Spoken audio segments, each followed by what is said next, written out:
55, 55 और 95 हर उम्र के लिए यकसा मुफीद, मफाद आम्मा का आलम बरदार। जरूर सब्सक्राइब करें, लाइक करें, शेयर करें और बेल आइकन प्रेस करना न भूलें। Rabbani the scholar YouTube channel. Abdul Majeed master साहब की शादी पर यहाँ पर अच्छे तबसरे हुए। आइए दूसरे कलमकार की ओर चलते हैं। मैं यहाँ पर चाहूँगा कि सादिक असद साहब यहाँ पर तशरीफ लाए और अपना अफसाना पेश करें। सादिक असद साहब जिस वक्त माइक पर तशरीफ ला रहे हैं, मैं चाहूँगा कि आप तमामी हाज़रीन उनके लिए जोरदार तालियां बजाएं।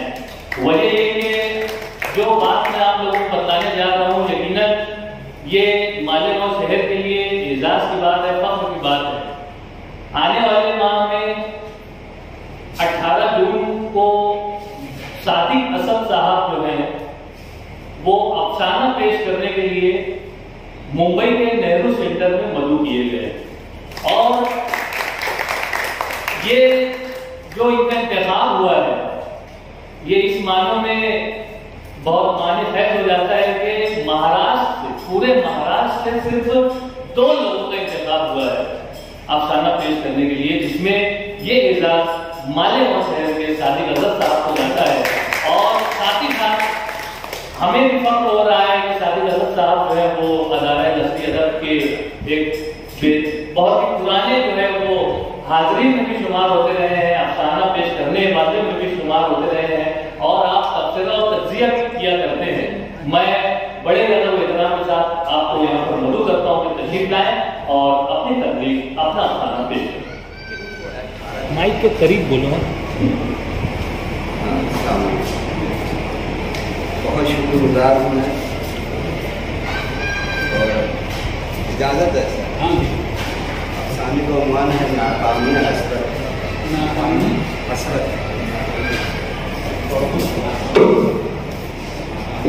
शबीर आज कचरा चुनते हुए उस दुकान तक जा पहुँचा जहाँ उसकी पसंद की शर्ट लटकी हुई थी। वो कुछ देर उसे ललचाई नजरों से देखता रहा और फिर आगे बढ़ गया। वो कर भी क्या सकता था। जब शबीर 1 साल तक था तो उसकी माँ इस दुनिया से रुखसत हो गई। कुछ दिनों बाद उसके बाप ने दूसरी शादी कर ली।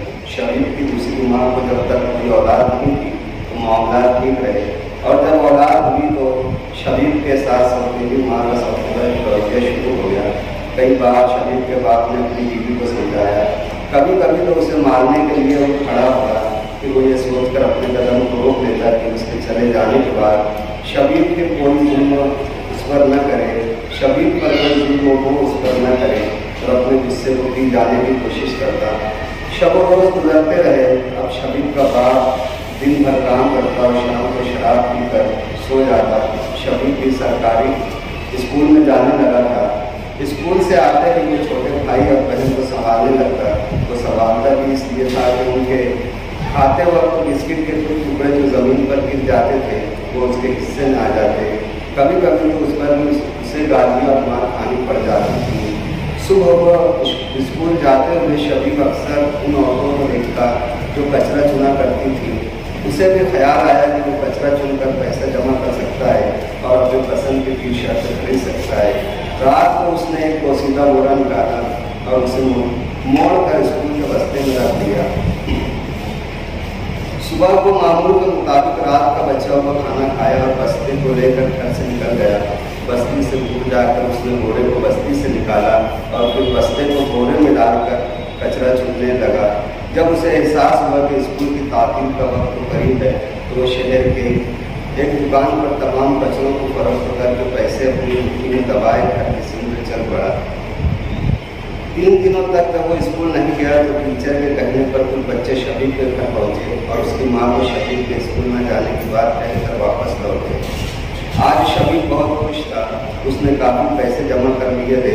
उसे उम्मीद थी कि इतने पैसों में उसे उसकी पसंद की टी शर्ट आ जाएगी।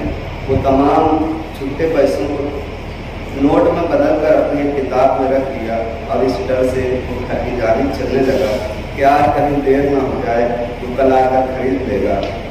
और नई टी शर्ट को अपने घर पर महसूस करते हुए घर पहुँच गया। उसके घर पहुँचते ही उसकी माँ उसे गालियाँ देते हुए कहने लगी, तू स्कूल नहीं जाता, लोग कहेंगे कि सौतेली माँ है इसलिए स्कूल नहीं भेजती। उसे एक चाटा और मारते हुए बोली, आज तुझे रात तक खाना नहीं मिलेगा, तेरे बाप को आने दे फिर तुझे बताती हूँ। शबीब अपने गाल को सहलाते हुए खड़ा रहा और उसकी माँ जाने क्या क्या बरतते हुए दूसरे काम में जुट गई। लेकिन आज उसकी माँ की डांट और मार से इतना गमगदर नहीं हुआ था जितना पहले हुआ करता था। किताब में बंद उठे जैसे उसे हौसला दिए जा रहे थे। सूरज अपनी रोशनी को समेट कर पहाड़ों की ओर में जा पहुँचा। अंधेरा फैलते ही तारे आसमान से जमीन की सीध उठने लगे। शबीब की माँ पड़ोस में किसी काम से गई हुई थी। मासूम शबीब ने अपनी किताब से पैसों को निकाला और उन्हें गिनने लगा। अभी वो गिन ही रहा था कि उसकी माँ जाने कहाँ से आ गई और उसकी नज़र शबीब पर पड़ी। शबीब जो पैसों को किताब में छुपाने की कोशिश कर रहा था, अपनी माँ को देखकर सहम गया। उसकी माँ उसके करीब आते ही पूछने लगी, क्या छुपा रहा है? कुछ नहीं, शबीब ने कहा। झूठ कहता है? ये बोलते ही शबीब के हाथों से किताब छीनने लगी। शबीब ने जब किताब न छोड़ी तो उसे मारने लगी। मार पड़ने पर शबीब के हाथ से किताब गिर गई और सारे पैसे जमीन पर बिखर गए। पैसों को देखते ही उसकी माँ को और गुस्सा आ गया और ये कहकर मारने लगी कि पैसे चुराता है, बोल किसके पैसे चुराए। शबीब दर्द के सबब जोर जोर से रोने लगा। पास पड़ोस के लोग आकर पीठ बचाव करने लगे। तभी किसी ने कहा, वो कचरा चुनने जाता है। शबीब की माँ ने सारे पैसे रख दिए और कहने लगी, अभी तेरे बाप के सामने और मारूंगी। शबीब दीवार से टेप लगाए अपनी आंखों में टी शर्ट के थाप लिए बैठा होता रहा। अपनी कुर्सी पर लेट गया। रोते रोते जाने कब उसे नींद आई, उसे भी नहीं मारी। साथ ही असद साहब अपना अफसाना यहाँ पर पेश कर रहे थे। इस पर जो साहब की तबसरा करना चाहें नहीं कर, ऐसा कभी कभी होता है कि तकलीफ पेश की जाती है और उस पर तबसरा नहीं भी होता है। बहरहाल यहाँ पर एक अफसाना पेश किया सालिम असद साहब ने। उनका अपना एक मुनफरिद अंदाज है, बहुत ही रवानी से वो अपने अफसाने को पेश करते हैं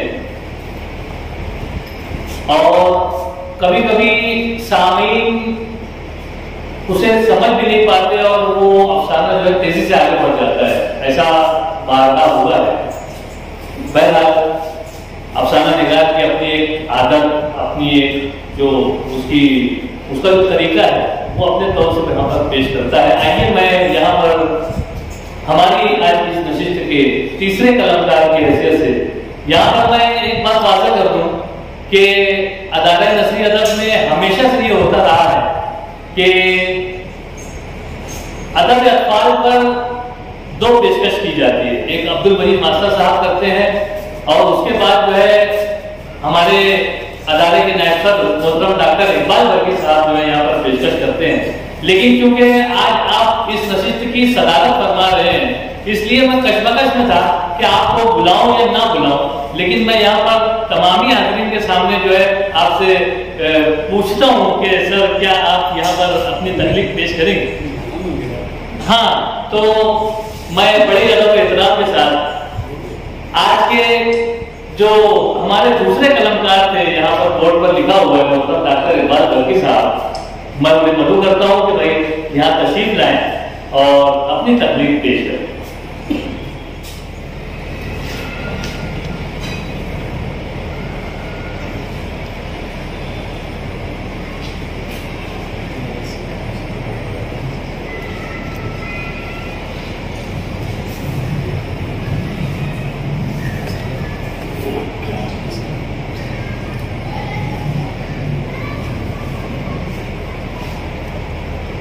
बचपन, 55 और 95 हर उम्र के लिए यकसा मुफीद, मफाद आम्मा का आलम बरदार। ज़रूर सब्सक्राइब करें, लाइक करें, शेयर करें और बेल आइकन प्रेस करना न भूलें। Rabbani the scholar YouTube channel. Rabbani the scholar YouTube channel इल्मी, अदबी, दीनी, मिल्ली, समाजी, सकाफती, तहजीबी, फलाही, तिब्बी, फ़न्नी, माशी, तिजारती, माशरती, इंतज़ामी, इनकलाबी, तहरीकी, तहकीकी, तकनीकी, तफ्तीशी, तामीरी, तालीमी व मालूमाती यूट्यूब चैनल। ज़रूर सब्सक्राइब करें, लाइक करें, शेयर करें और बेल आइकॉन प्रेस करें। रब्बानी दी स्कॉलर यूट्यूब चैनल।